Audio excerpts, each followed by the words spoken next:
Телепроект по определению 10 самых выдающихся соотечественников был осуществлен во многих странах. А каков же этот список в Украине? На первом месте Ярослав Мудрый. Но что у нас со вторым местом? Неужели врач? Да, представьте себе, Николай Амосов. Кардиохирург, кибернетик, геронтолог, писатель. Более того, по разносторонности интересов и дарований наш серебряный призер. Интереснейший человек. Он родился в том самом 1913 году, с которым в советское время сравнивали все на свете, чтобы доказывать, что при советской власти все стало гораздо лучше. Родной деревни Ольхово близ Череповца он в зрелые годы не навещал, да и не смог бы сделать это без акваланга. Рыбинское водохранилище успело превратить ее в Атлантиду нашего разлива. Отца Амосов сам описал предельно кратко. Из полукрестьян-полурабочих, подверженный семейной страсти к водке, ну, не совсем семейной, к самому Амосову, эта страсть никакого отношения не имела. Вернувшись с Первой мировой, он вскоре оставил семью. Остальное о нем неинтересно. Воспитывала Амосова мать-акушерка, так что медик он наследственный. О матери он пишет, что за 24 года работы она приняла более 3000 родов, и только одна роженица умерла. По тем временам результат прекрасный. Еще одно качество его матери было большой редкостью для советской медицины. Она категорически не принимала подарков от пациентов. Он помнил это всю жизнь и в своем институте развешивал объявления, требующие ничего не дарить врачам, кроме цветов. Получил Амосов от матери и нечто более вредное для его судьбы – дядю и тетю, репрессированных, как врагов народа. Это существенно портило ему анкету и достаточно повредило в начале жизненного пути. После школы с такой анкетой получалось разве только что в техникум, в мединститут не брали. Поработав после техникума начальником смены на электростанции в Архангельске, решил все-таки попробовать продолжить образование. Что интересно, поначалу избрал техническую специальность. Поступил во Всесоюзный заочный индустриальный институт. Прошел за один семестр весь вузовский курс высшей математики и сдал по нему экзамен. Этого ему было мало, он мечтал об университете. Но в МГУ ему честно сказали, что с его анкетой он поступит только, если сдаст все на отлично. Не поступит — уйдет в армию, а этого он категорически не хотел. Он еще раз вместе с молодой женой попробовал поступить в Архангельский медицинский институт, и его взяли. Учился он крайне интенсивно, перескочил через курс, хотел сделать это еще раз, но не разрешили. Сказали, что нужно увидеть много больных, чтобы стать хорошим врачом. А заочный институт он не бросил, тоже успешно окончил. Даже разработал свой инженерный проект — самолет с паровым котлом и турбиной. После института он хотел заниматься физиологией, но не вышло. Места в аспирантуре нашлись только в хирургии. Было бы место, могло бы не быть такого хирурга. Семья, к сожалению, не сложилась. Амосов пишет, что обсудили положение и решили пожить отдельно. Решение они не изменили. Примерно тогда и появились первые размышления о механизмах мышления, о взаимодействии регулирующих систем организма. До конца жизни он хранил тетради, в которые записывал возникающие идеи. Их было много. Война отложила все прочие дела. Практически всю войну он провел на одной должности — ведущего хирурга в полевом подвижном госпитале. Этот госпиталь, рассчитанный на 200 раненых, со штатом 80 человек, из которых 5 врачей плюс 22 лошади, прошагал военными дорогами по 6 фронтам. Сам Амосов вспоминает, что за войну через его руки прошло примерно 40 000 раненых, половина из них достаточно тяжелые. Умерло больше 700, вполне приличное сельское кладбище. Амосов констатирует, что некоторые из них умерли от его ошибок. В середине войны, когда дела пошли лучше, он решил вступить в партию. Говорил, что зауважал, когда забрежила победа. Провели через ячейку, 2 раза приглашали на партсобрание, потом перестали. Через несколько месяцев парторг объяснил, что его не утвердили в высшей инстанции. Не хватало стажа, а теперь хватает, и можно снова подать заявление. Он не стал это делать, как раз к этому времени увидел, как особый отдел шпионит за ранеными. Так и остался беспартийным. Прямо в армии он и написал свою первую диссертацию. Но в Москве ее не приняли потому, что она была написана от руки в конторской книге. Где ему было искать на фронте пишущую машинку? Возникший на работе фронтовой роман с медсестрой Лидией Денисенко завершился браком, причем очень благополучным. Даже после войны ему было нелегко демобилизоваться. Не помог даже принявший участие в его судьбе великий хирург Юдин.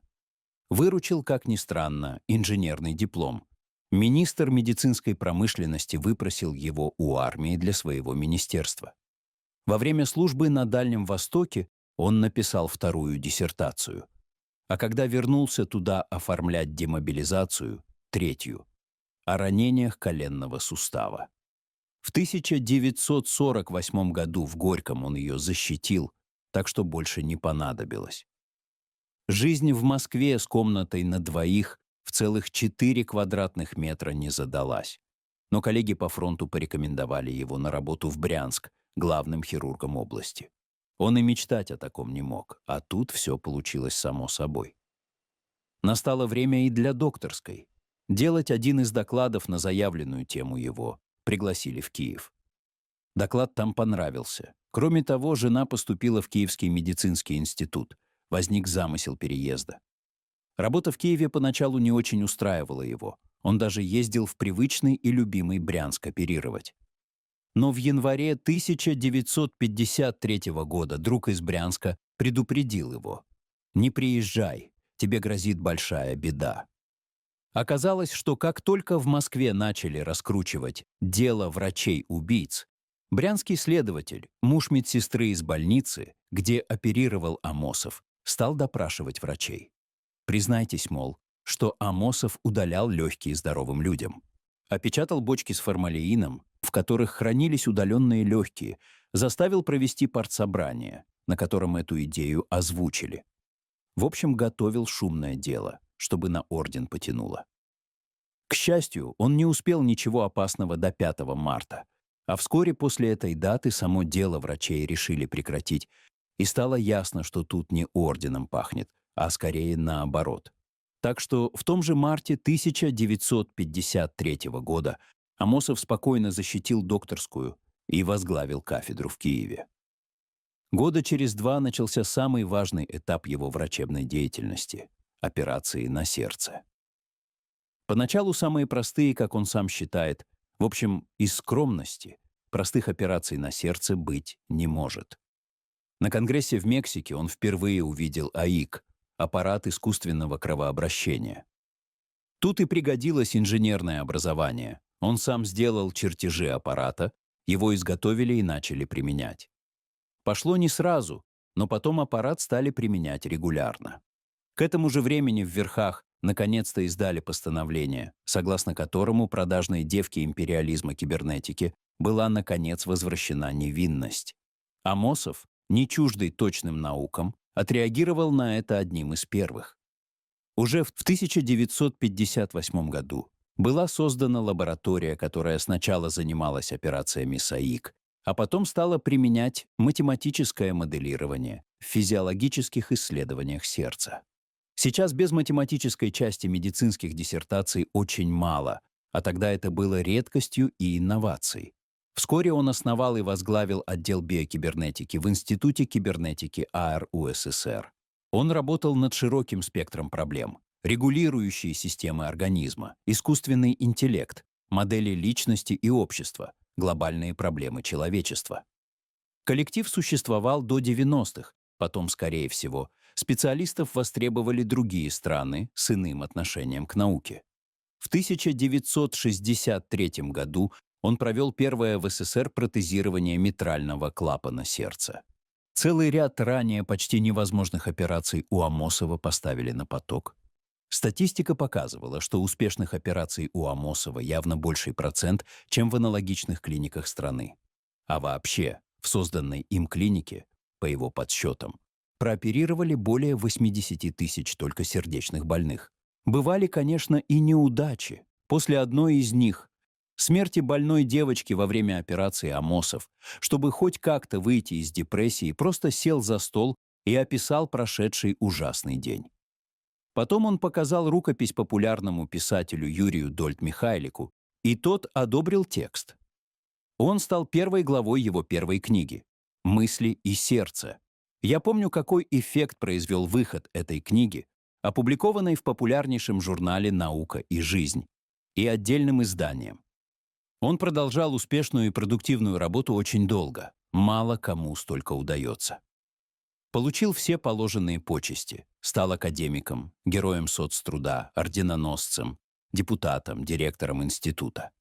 Работать при этом стал не меньше, а больше. Годы шли. Работать становилось тяжелее. Может быть, потому его все больше интересовали вопросы сохранения здоровья и работоспособности, продления жизни, сохранения здоровья. Он сначала начал активно выступать с лекциями на эту тему, а потом выпустил очередную книгу «Раздумья о здоровье».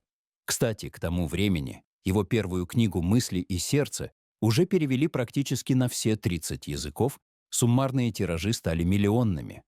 Подписал бы СССР Конвенцию по авторскому праву. Быть бы ему миллионером. Книга, разумеется, стала крайне популярной. Тех, кто не хочет быть здоровыми, еще поди найди.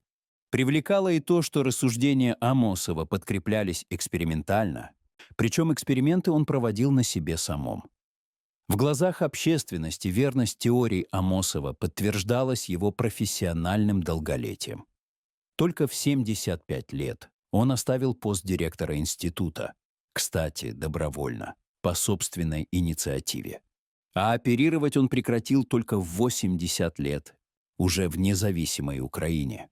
Независимость он, кстати, принял позитивно. Вот его слова: «Раз есть народ, есть язык, должна быть страна». Вот еще его слова: «Я за независимость Украины, потому что здесь живут мои пациенты». Несмотря на возраст, Амосов продолжал интенсивно работать, консультировал, писал новые книги. Но все осложнялось тем, что у великого кардиолога, вылечившего сердце очень многих, его собственное сердце оказалось очень больным. Так что эксперимент на себе он проводил в экстремальных условиях, близких к критическим. В 1983 году ему стало хуже, выполнять намеченные им же упражнения стало трудно. В Каунасе хирург Бредикис установил ему кардиостимулятор. Тут же он увеличил нагрузки до прежних. Его теория гласила, что старение вовлекает человека в порочный круг. Работоспособность падает, мышцы детренируются. Это сокращает подвижность и еще больше усугубляет старение. По его мнению, врачи должны лечить человека от болезней, а вот свое здоровье он должен добывать сам. Как именно, он не только рассказывал, но и показывал, доведя свои нагрузки до 1000 движений в день, причем значительная их часть с гантелями, пробегая каждый день минимум 2 километра. Он в 1992 году эти нагрузки еще и увеличил. Помимо прочего, он поддерживал свой вес на уровне 54 килограммов. Даже при его небольшом росте и худощавом сложении это достаточно мало. В 1998 году его оперировал в Германии профессор Кёрфер, вшил биологический аортальный клапан и поставил 2 шунта.